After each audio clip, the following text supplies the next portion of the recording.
Imana iragorana. Imana iragorana kandi ntigorana buhoro. Siko? Imana iragorana au vrai sens du terme. Imana iragorana. Jewe ndazi ko mu kugendana n'Imana kwanje hari ahantu nageze nkavuga nti nta muntu nigeze mbona mu buzima angora nkuko we wangoye, kandi nta muntu nigeze mbona mu buzima yubahuka kunkora ahantu kizira kunkora nka wewe, kuko umengo ntahitinya ntaho yimiriwe. Uravyumva? Hose umengo irahinjira ikahakora kuko justement irakujejwe hose, ikujejwe muri vyose.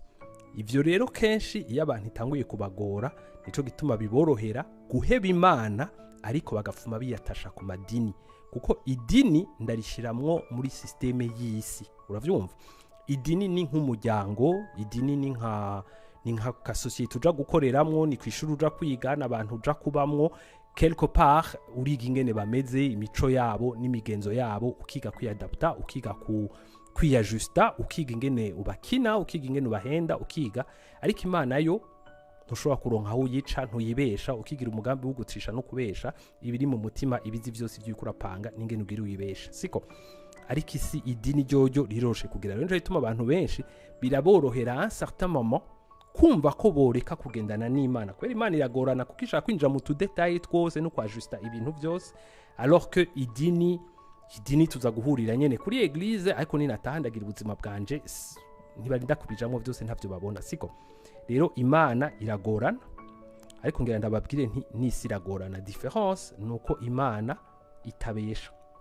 Imana ntizitrisha, ntizikubesha. Imana irakwegera nka kujya umuganga kwegera, akakubwira ati rero iki gikomere warizi ingene ugifuka, iki gikomere waratoye systeme y'ingene uprotege aho hantu ntihagire uhakora, ntihagire ugutoneka. Siko? Waragize aheka kubwira ati mugabo ibi bintu wakoresheje mu gufuka sivyo, iyi systeme wakoresheje mu kwiproteja siyo, ibi bintu wagize à long terme nivyo bizogutera infection, ibi bintu wakoresheje mu kugira si vyiza, nivyo bizoguteza ibindi bibazo.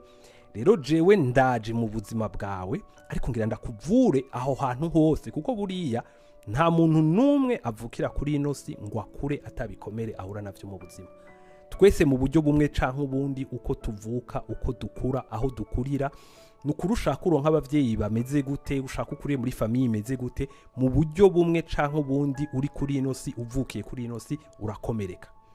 Kandi twese kubera ibikomere vyinshi bitangura mu bwana, ama systeme duca dushiraho ya defense yo guproteja aho hantu kugira ngo ntibahakomerekeze, bambe ntibahatoneke, ntihakubabaze, dukoresha ama systeme ajanye n'ubwenge tuba dufise muri uwo mwanya. Siko?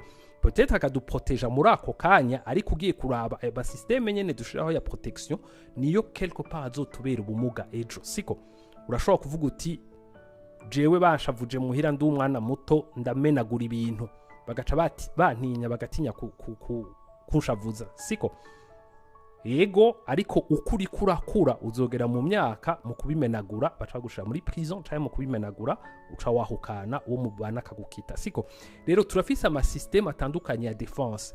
Des fois twiga kwikawusha, des fois turigwa kwitwengesha tutariko turatwenga twababaye, des fois turiga ingene duca dutera inkuru nyinshi kugira dusamaza abantu. Des fois hari ibintu byinshi ugiye kuraba muri ino si, hari ama systeme menshi twiga yo kugira. Rero iyo wemereye Imana ngwize mu buzima bwawe, ikora niki? Iravuga ati ibi bikomere vyose jewe sinshaka ama systeme ya defense yo gufanta washizeho, n'ayahenda abantu, n'ayatrisha, n'ayazokonona ejo, ni menshi cyane gose. Siko? Ariko iravuga ati jewe ngira mvuri ibi bikomere ukire comme ça, nta systeme nimwe uzobugikeneye gushiraho ya defense. Siko? Ivyo bikomere rero iyo Mana itanguye kubikorako no kubivura. Siko? Muganga agira avura igikomere abanza gukuraho ivyo pansement washizeko bitari vyiza. Uravyumva? Ivyo rero kuza kubikuraho, agacaja muri ca gikomere we wari wakinyegeje, kandi uburyo nabifutse n'uburyo nagize umengo narashoboye kubaho, uburyo nabifutse n'uburyo nabigendagendekeyeko umengo narashoboye kubaho, ndarengana, ndaba mu bantu, ndagira ikibanza, ndaronka place mu bantu, ndaboneka nk'umuntu muzima, nk'umuntu agize gutya. Kenshi usanga twarabishoboye. Siko? Abatabishoboye vyananiye ni babandi Imana ihora itubwira ngo ngo abasuma n'abasambaye n'akibazo batanga kwinjira mu bwami bw'Imana. Muravuga ko ubwami bw'Imana atari mu ijuru ari ngaha, siko? Kubera iki? Kuko wewe uraca bidefanda, bo ntavyo bafise badefanda, baremera kuza gukira kuko bavuga ati n'ubundi vyarananiye, siko? Ariko ahigiye ubahora bishoboye ukaboneka neza mu bantu, uboneka kusa nk'umuntu w'umushinga ntahe, nk'umupfasoni, umuntu nyene afise urabibona, ukaba warabikinye neza bikaba vyarakunze. Ariko Imana yaza mu buzima bwawe ikavuga ati mbo umviza rero dutangure ya zero, iki ngaha warabeshe, siko? Apana warabeshe, iki sico uriko urahenda abantu bazi ngo umeze neza, nta numwe azi ingene uriko urasufra indani. Agatangura gufata ivyo bikomere agakura ko amapansement, yakura ko amapansement agatangura koza kijya gikomere agashira ku muti ubaba. Hejuru yo gushira ku muti ubaba akinjizamwe ibintu indani kugira acoze neza akuburemwe ubucafu bwose. Hama hantu agatangura kuhashona no kuhafatanya. Muravyumva? Rero ivyo bintu vyose ugiye kuraba ni ibintu bitoroshe, n'ama processus atoroshe mu buzima bwacu, n'ama processus agora canke novuga ngo agorana mu buzima bwacu. Kuko uburyo Imana ibikora, ndiko ntanga exemple yo kwa muganga, ariko ngana kubwire ngo uburyo Imana ibikora ikoresha ama situation n'ama circonstances yo mu buzima. Ko muri Bible hatubwira ngo il est le maître des temps et des circonstances. Akoresha ama situation novuga ngo atubihira n'ama circonstances atugora, uravyumva, kugira ngo atravaye kuri ivyo bintu bitandukanye. Kandi mumenye ngo ni byinshi, tuba twononekaye henshi, tuba twababaye henshi, tuba tumeze nyene uko tumeze. Kuko turavye imico yacu burya itwereka ngo abononekaye nibajya bariko bakora bijya, ariko toi quand même ça va par rapport à notre culture, wewe umengo ni sawa. Ariko Imana ntigendera kuri culture yacu y'abarundi canke y'abandi bantu abari bo bose. Imana ivuga ati iki sico, iki sukuri, kuko nasanze buriya hari ibintu byinshi tumenya gufuka no kugenderako, ariko kuko twabigumanye muri twebwe, ndakunda kubivuga, ivyo bintu turavyara tukabiha uruvyaro rwacu ntiruzoshobora kunyegeza nkuko twe twabinyegeje, kuko bigeze ku ruvyaro rwacu biza bikaze kurusha uko byari bimeze iwacu. Ndakunda kubabwira Adamu na Eva barakoze icaha, baje gukora icaha baragirizanya.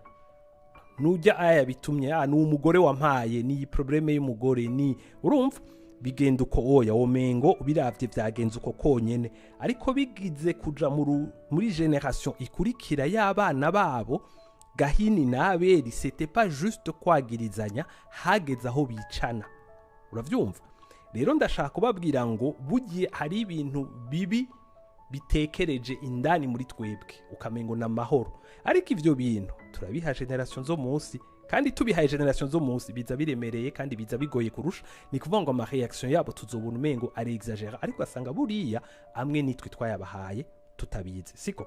Rero Imana ije kukuvura mu buzima bwawe, naho wota office yo connaissance kuri ivyo bintu vyose, yo n'umunyabwenge, siko? Niyo bwenge, uravyumva? Rero ije ntacikinisha, nico wowe wita ngo ni gito, nico wita yoyo irazi ngene ari kibi, nico kizokora. Igaca itangura yo kuvura aho hantu hose. Rero aho bija kutugorera naha nuko twe turi ngaha mwisi, turi muri isi yibifatika nibiboneka, dushaka kwa avancer par rapport yibifatika nibiboneka. Ibinyene niko twarizwe, niko twakuze, nivyo tubona, nivyo turiko turirukira, siko? Hama rero ugaca usanga rero yo kwiri kwihera ku bintu vya kweri, natwe dushaka kuri ibi biboneka bifatika bisayangana. D'abord twe n'Imana niduhuza muri ugo rugendo, dutanguye kwa avancer, kuko uburyo uti Imana umva ndakubwira hera kuri ibi rero, nayo nikakubwira ati je ndazi ivyiza byo guhera ko duhere kuri ibi iya, kuko robo natacikira akora muri vya bindi wewe wavuze. Ariko so kuvuga ngo ntacirikira akora, irikira akora kandi ikikora neza, kandi ikikora ibihambaye mu buzima bwawe. Rero nico gituba n'Imana ivuga ko le seul moyen kugendana nayo n'ukuyizera. Hariho verse muri Bible ivuga ngo eske abantu babiri bogendana badasezeranye ntibohavagera ahantu umwe akavuga ngo duca aho undi akavuga ngo duce ngaha aya, siko? Rero n'Imana c'est la même chose, turagendana, siko? Ariko tugendana tuzi ngo wewe uri bwenge, jewe nzi biharuye, siko? Rero aho uvugira ngo dukate à gauche nanje nkavuga ngo dukate à droite, tudahuje ndaza kukugira confiance, kuko wewe urazi ivyikuragira. Kandi nigihenza kubona umengo muri bimwe nemera mpa gaciro, mpa importance, ntacuri kurakora nakijya gihe, ndaza kukugira confiance ko ivyo uri kurakora ari byo guhera ko kurusha, siko? Je naho uramparira gose nkakunda kubwira Imana nti none gamana wewe ubu ndiko ndagusaba gukira kunkiza ikintu kibi je cananiye, none nawe cakunaniye kubera ko utakinkiza. Ariko rimwe nkumva muri je Imana imbajije ati none gade ni hagati ya je na wewe umugwayi ninde umuganga ninde?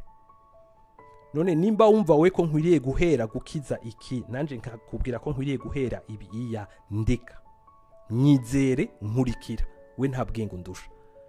Uno munsi mu myaka amaze ngendana n'Imana mu bintu vya mbere mpora nshimira Imana ndakunda kuvuga n'Imana ndagushima kutakoze ibintu uko ndavyiyumvira nuko ndabishaka ukaba wabikoze atamanière ndabigushimira kuko uno munsi imyaka iheze ndabona ko wagize neza kurusha. Siko je ndibuka ko kera mama wanje yahora tugaburira imboga murazi ko abana benshi baranka imboga hama kuko twagorana agaca zigushira ku sahani agaca hagarara imbere yawe n'inkoni urumva agaca avuga asama ukasama ukabifungura. Nukuri jewe mu bwana nkumva ko neza na neza ibi bintu bigira bigaruke ubunyene sinshobora gufungura ibi nkumva umengo ntibibaho numva umengo ifo kuburi shetani kugira vyukuri ubwira umwana ngo afungure ibi bintu. Siko nkagwana nuko bitagaruka kubera ntinyi inkoni muga nkiyaza umuntu ahagaze imbere yanje n'inkoni ariko aranyoblija kumira ibi bintu je numva kumengo nuburozi tout simplement uravyumva kuvengo numwicanyi tout simplement ni gute ashobora guforce umuntu kugira ibintu nta zindi mfungurwa zihari ofete uravyumva. Ariko no munsi ndashimira Imana ko yamenyereje kujya imboga kuko ndakuze ndaza akamaro kazo kandi ndazi ko nziza mu mubiri wanje ndaza akamaro vyangiriye ariko hari igihe yansera nko kumengo numwicanyi. Rero ni Imana iyo turiko turagendana no kuregera umengo numwicanyi. Imana turiko tugenda hegibiraho kumva uvuze nega Mana aho vyukura huri mwijuru wumva amahoro wumva umeze neza ubu nyene urabona ibi wandetse uravyemeye uraretse jembe muri ibi bintu ndabicemo uraretse binshikire uraretse nukuri kumva umengo nukuri wo mengo uri umwicanyi ariko ngenda kubwire ngo numwizikikwa mu nzira ziwe zose agira neza arakuzigama kandi akoresha ubwenge bwiwe kurusha uko yokoresha ubwenge bwawe. Biragoye ko umuntu yemera ari mu bihe bigoye ko vyukuri naho ibi bihe bigoye harimo ivyiza ku buzima bwiwe ariko ngenda kubwire ngo ici Imana cose ikora mu buzima bwawe na cane iyo muri ko muragendana wayemereye yuko ifata volant akaba ari ifata ama priorité mu buzima bwawe. Siko ariko ngenda kubwire ngo isi nayo isi ratubesha isi ikwereka ko ngibi ngaha biraciyemo ngibi bigira bigende neza ngibi ugafata izo nzira kandi biroroshe kuko urumva twakuze twese tugendeshwa n'ivyo tubona muri Biblia tubwira ngo umugororotsi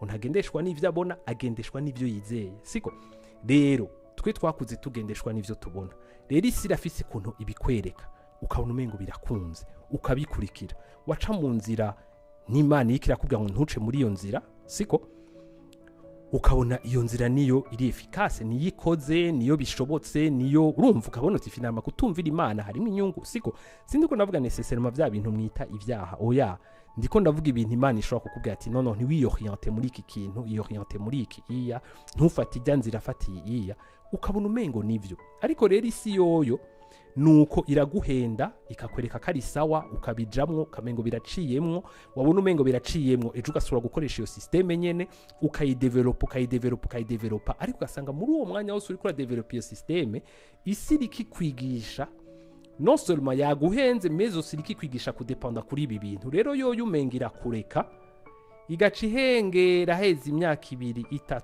10 20 30 50 y'ubuzima bwawe wemvesisa hajya ubona umengo niho hagenda neza niho hagize iki igaca refata vya bintu ikabisambura ikakwereka neza ingene bitari bifise aho bifasha hama bisambuye muri ico gihe ugatusanga imyaka y'ubuzima bwawe yose wayamveshije mu kurikira no kubakira ku bintu bidafatitse. Rero bisambutse ico gihe ugatusanga ico wa developye muri wewe si kwa kwizera ico wa developye no kuba attaché no kuba addicted no kuba nukubakira nukwegamira kuri ibi bintu. Siko hamugaca usanga rero bisambutse nta apwi nimwe ufise bisambutse ukoroka wese guhera hejuru pa. Siko nico gitumba muri Bible hari ahantu havuga ku bantu babiri uwubakiye ku rutare rutanyiganyiga n'uwubakiye inzu yiwe ku musenyi. Siko bakavuga ati uwubakiye ku musenyi uwubakiye hejuru ku musenyi umengo biranyarutse no kuduga icitse etage vite fait ariko kubakira ku rutare biragoye kugira agire fondation, bisaba ko kwimba ugo rubuye rugize biri compliqué, ntawe ubishobora mu bisanzwe, siko bisaba ubuhinga, uravyumva. Rero bizomufata imyanya minini kugira ngo yubake, agire fondation, agire urufatiro rw'iyo nzu, alors que wa undi umengo yagiye vyakunze vyashobotse, bona gutwenga ngo wo mwahereye hamwe wo mu ngane vyashitseko, ariko raba wewe. Hariho ngenda kubwire ngo ijambo ricaye tubwira ngo ariko umunsi umwe imvura izoza, umuyaga uzoza, igihuhusi kizoza, siko uwo munsi rero nivyaza haraheze ijya myaka yose. Ava ngo ijya nzu yujya wo ku musenyi non seulement izosambuka, ariko bugisambutse ntigenda yonyene, ihitana n'ibintu vyose washizemwo, igahitana n'abantu bawe barimwo, igahitana nawe urimwo. Nukuvuga ngo ugusambuka kwayo kuguhitana ibintu vyawe vyose. Ariko wubakiye ku rutare, haravuga ngo naho nyene imvura izoza, igihuhusi kizoza, umunsi umwe mu buzima. Kuko ngenda babwire ngo niko bimeze mu buzima, utegerezwa umunsi umwe, siko hari ibintu ucamwo umunsi umwe, hari ibintu bishika umunsi umwe, hari igihe nyene niko bimeze, siko turetse ko muri no myaka turabibona avec ibintu bishika bitandukanye, bishikira bose aya tremblement de terre canke ibindi bitandukanye. Ariko turetse n'ivyo hari ibintu biza, hari ibintu bishika, hari ibintu utapanze, hari ibintu utiyumviriye, hari ibintu utateguye, hari ibintu bitava no kuri wewe, atari amakosa yawe vyashitse. Kuri ino si niko bimeze, hari ibintu biza bikagutumbera atari nawe bivuyeko. Ivyo bintu rero nivyaza, ubuzima bwawe ukaba wabwubakiye ku musenyi, bizokumara. Ariko ivyo bintu nivyaza ukabura umuntu yubakiye ubuzima bwawe ku rutare, ariyo Mana, ku rutare rutanyiganyiga, ivyo bintu biraza, uwo muyaga, igihuhusi n'ibiki, ariko vyose biheze bisanga inzu y'ubuzima bwawe ihagaze neza, ataho yaroye itaguye, siko. Rero nagenda kubwire ngo Imana ikugora novuga ngo guhera mu ntango mu kubaka fondation. Biragusaba travail, biragusaba gutravailler sur toi-même, biragusaba gukura kwa amapansement usanga warashizeko, irakugora mu tuntu dutoyi, iragukoroga mu tuntu mengo ni dutoyi, urinda kwimba, urinda kugira iki, ugahera hajya hasi muri fondation, siko yiyo nzu. Kandi uravyumva, ariko isi ikwereka ngo mengo ya systeme ngiyi cisha ngaha, genza gutya aya, bigire gutya, ukabikina ukavyorosha, ariko ntikubwire yuko umunsi umwe imvura izoza n'igihuhusi kizoza bikaguhitana. Rero ngenda kubwire mu guheza ngo ego Imana iragorana, ariko n'isi iragorana, kandi notuma mbona uwungora mwitanguro hama nkazoheza neza, hakubona unyorohereza mwitanguriro nkaheza nabi nicuza, siko. Rero ko vyose bigorana, nuhitemwo ico wemeye ko kikugora icarico. Kugorwa n'umuvyeyi agukunda, siko, kugorwa n'umuvyeyi agufitiye umugambi mwiza ku buzima bwawe, kugorwa n'umuvyeyi ariko arakwantrena kugira ngo uronke education nziza, ukomere ngaha aya, ugira iki, ejo bizogende neza. Nivyo vyiza, biratuma kurusha kuzogorwa n'isi ijejwe quelque part kugusambura, kuko nayo ne buriya ijejwe kukudemontra yuko Dieu avait raison. Uravyumva? Rero tugendane n'Imana naho yo tugora, ntiduce dukwepera mu idini, kuko abantu benshi biraborohera ko Imana yabagoye uco kubita ikorosi ukaja mu idini. Imana iragorana. Imana yaho rimbwira turiko turatazira, indirimbo iraryoshe, indirimbo ndayizi, ndaza amapahore, ndiko ndaririmba nk'abandi bose, mugabe Imana igacimbwira mu mutima ngo uri kurabesha, urabizi neza ko ivyo bintu uravuga atavyo kwaya. Tinga bavuga none we birakurabaga Mana, niwo kwikawusha, niwo urindira tugatazira, je sais pas, canke tukaririmba turavugana hanyuma. Meka bwa ati no, uri kurimenyereza ikinyoma, uri kurimenyereza kubesha. Bisigura ngo Imana irangora no mu bintu idini inyorohereza, kuko mu idini bakubonye utari kuraririmba baca hano umengo si sawa, nturi spirituel canke je ne sais pas, uravyumva. Ariko Imana yo ikakubwira ati bibaza uko bashaka, ariko umvira jewe ndakumenyereze gutazira atari uko ikinyoma, atari uko kubesha.